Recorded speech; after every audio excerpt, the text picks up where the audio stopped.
इमरान खान साहब जिस किस्म की अब मज़ाहमत करके दिखा रहे हैं, आप क्या समझते हैं नियाजी साहब, क्या ये बंद गली की तरफ चले गए हैं? उन्होंने कमाल मुहारत से जब बयानिया चेंज किया तो इमरान खान साहब की सियासत जो है उसको खुद बहुत पजीराई मिली और वो उनको किसी ने उनकी खराब गवर्नेंस का, उनके वादे पूरे ना करने का, मंसूब पूरा ना करने का किसी ने क्वेश्चन किया। अब इमरान खान साहब जो है इस लिहाज से तो बंद गली में नहीं गए कि उनको जो उनके पास सपोर्ट नहीं थी वो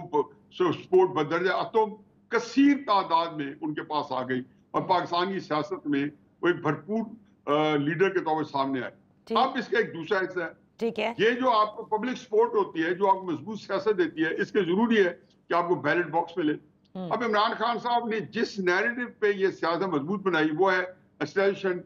को गाली देना, उनको बुरा भला कहना, जो उन्होंने कमाले मुहारत या कमाले दिलेरी से काम किया जिसका आपने भी जिक्र किया और उन्होंने बड़ा बहुत उसको डट के किया। लेकिन उनको ये साथ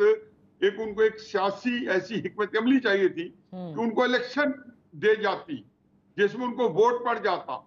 चाहे उनकी जगह कोई और बंदा आ जाता। इमरान खान साहब को ये नहीं पता था कि इस किस्म के तनाव में या इस तरह की कैफियत में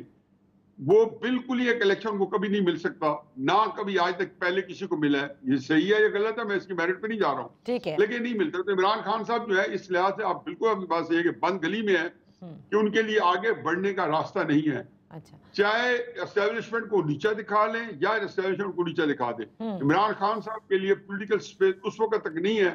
जब तक उनका मामला अपना एस्टेब्लिशमेंट के साथ एस्टेब्लिशमेंट की शराइत के ऊपर तय नहीं हो जाता।